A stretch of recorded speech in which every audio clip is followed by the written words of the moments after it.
How's it going, everyone? Welcome back to yet another video. I know the videos are coming thick and fast, and we do have a different video for you today. We're going to be talking about all about gaming, whether it's good gaming, bad gaming, gaming news all round. And there is quite a bit to get through, so I'm going to start cracking and getting through a lot of this right now. So let's switch over immediately and get on with it. So first thing first, I have this. Now, this isn't really gaming news, but it kind of is. And we're opening up with the PlayStation because Vampire Survivors, which has been available on Xbox for what, 2 years? 3 years now? Well, someone needs to tell this General Grievous because another game not coming to Shitebox. And who wants to tell him that this game has been available on Xbox for about 2 years? Who wants to tell him? I think someone should tell him, because at this point, I think General Grievous actually looks like a complete and utter twat. I mean, calling him a twat is insulting twats. He looks like a bona fide idiot. But hey, let him do what he wants to do. He's even tagged this Marius PS banner because he thinks that he's got the win when he couldn't be far from it. So for those of you that have been following the QuakeCon, you'll have seen Doom Eternal is getting official mod support, and an opt-in preview is available right now. And this is actually really cool because it does have implications for Starfield as well, as we're about to see. But Doom Eternal having mod support will breathe new life into it. For those that haven't realized, Starfield, which recently opened up its mod support, has had a wave of new interest. The mods have made the game just so much more accessible, better, and just allowed people to have fun breaking the boundaries of what's possible.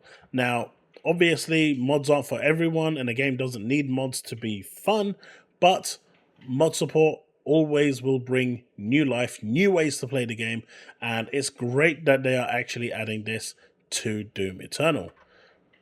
Now, what I was talking about earlier was this Creations. Now, we're going to check this out because I think this is kind of cool.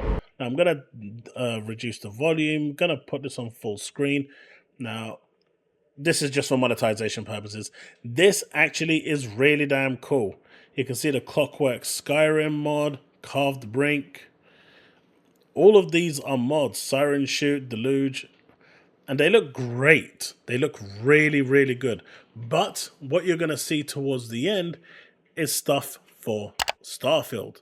And what you're going to be really surprised to see is that it's a Doom collaboration of sorts inside Starfield. We knew that this was going to happen eventually, but this is really cool.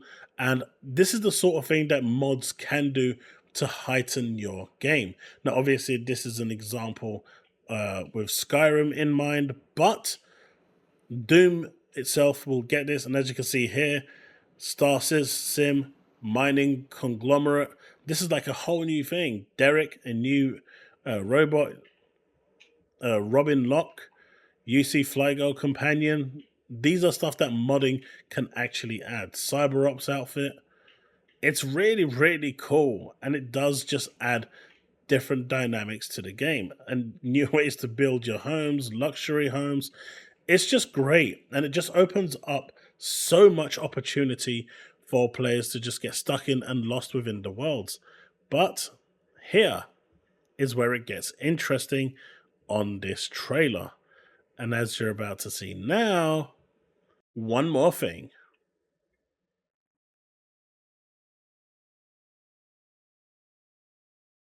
And obviously this is Starfield. You can clearly see this is very Doom inspired. Very Doom inspired. And there's the Doom suit. You can use the Doom suit. Oh, baby, that looks absolutely sick. That looks crazy. A creation by King Gaff Creations at Hell's Gate, a free Doom-inspired mini-quest with rewards coming to Starfield Creations. And it's free. That is absolutely phenomenally brilliant. I mean, this is why modding is so good, and I'm so excited to see where Doom Eternal will take it. Now, for those that didn't know and didn't hear about it, Bandai Namco made a really bad job. Did a really bad job of advertising this. That time I got reincarnated as a slime. Isekai Chronicles is available on Xbox. This is cool. It's an anime-based game for those that are interested in this sort of thing. But the game itself is fun. It's on Xbox. Like I said, I didn't even know this got released, but we want to see more of these games. So if you are interested in this sort of title, it is available. It is the first action RPG of that time, so go for it. It is a side-scroller for all intents and purposes, but it does look good. And I'm going to be picking this up at some point. And if you're interested, go nuts. Okay, so this one is actually massive. This one's really big, right? Flight Simulators 2024, huge ambition, means you can now exit the plane and walk around. I was actually talking about this last year to my friend who's a big fan of this and said that this is something that I would love to be able to do. And you can land anywhere in the world and walk around. That's insane. If they can actually pull that off, I think you're going to be seeing a lot more people picking up Flight Simulator to play than they ever did. The simple fact of you being able to land and just get out of the plane and walk around. I mean, I'm just excited to be able to fly back to where my parents stayed during like half the year and just see where I was, the holiday places that I used to go to. So this is massive. This is absolutely massive and could be a real game changer for Microsoft. Crash, for those of you that haven't heard, I've been badgering on about this for quite a bit, but Crash Insane Trilogy is available now on Xbox Series consoles via Game Pass. They should be available to all tiers of Game Pass, and off you go. Enjoy. Crash Bandicoot has finally returned home to Xbox, and for all you naysayers out there saying that this isn't its home, this is officially the new home of Crash Bandicoot, whether you like it or not. Max Payne 1 and 2 Remake has officially entered full production. Remedy has previously stated that this phase should last about 1 to 2 years before release. Control 2 is also in a playable state as of quarter 2. I didn't even know Control 2 was a thing. Control is an absolutely phenomenal game that you absolutely should go check it out. But it's really cool to see that Max Payne 1 and 2 are being remade. They are old enough titles to be remade. I know you're going to get a lot of people, remakes are good now. No, if you're remaking a game that came out 3 weeks ago, that's a problem. If you're remaking a game that came out like in the early 2000s, that is perfectly acceptable. So good on Remedy. These are going to be games that I pick up day one. Max Payne 1 and 2 and Control 2. I love Remedy. Remedy is a fantastic studio, and it's a shame that Microsoft let them go. Sega apparently says that Gamescom lineup includes an unannounced game. Now, I've been trying to go around and find what this game could actually be, what information it could contain. I couldn't find anything. A lot of lips are tied. Even my friends that work at Sega are not really giving me anything at this point. They just told me to wait and see, and I'll be pleasantly surprised. So fingers crossed this is going to be something interesting, good, fun. They know the type of games I like, so hopefully this will be something good. Can't wait till Gamescom is up and running. We've got like a week away now, so good stuff. The Alan Wake 2 Deluxe Edition is available for physical pre-order until October the 22nd. The survival horror game's physical release comes with Alan Wake Remastered, the Night Springs expansion, and cosmetics. Will you be picking this up? Alan Wake is a phenomenal game. It was my game of the year last year. I absolutely loved Alan Wake 2. Alan Wake 1 at the time was also my game of the year. It was just phenomenal. It was one of the best games I've ever played, and it still holds today. So definitely check these games out if you haven't yet done so. I know there's news reports of Alan Wake 2 not actually hitting their sales targets, which is a real shame, but they are almost there. But releasing on Epic Game Store is always going to be a problem, and despite all the PC fans saying that console wars is lame, they do exactly the same thing with their platform wars. So I think that is on a level lamer than the console wars. At least when it comes to the console wars, you have to part way with $400 or $500 of your money. But platform wars, what, 2 meg download? Get out of here. But Alan Wake 2 is now available physical for those that were waiting for a physical. Go pick it up. It's a great game. I can't recommend this game enough.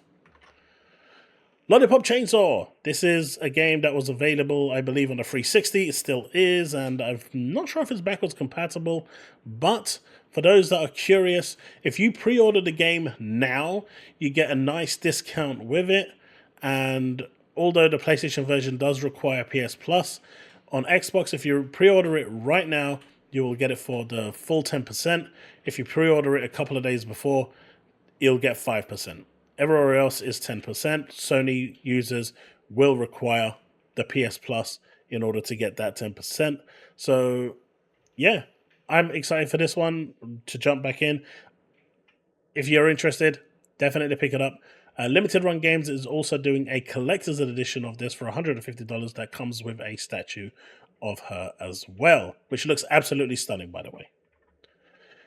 Now, this one's a bit of a downer. Dead Rising Deluxe Remaster will no longer grant the player erotica points for taking photos of women's cleavage and underwear. Now, they said that this was a one-to-one recreation of the game. They didn't really change anything at all outside of the controls, making them more modern to be in line with today's control scheme. However, that has now become a lie.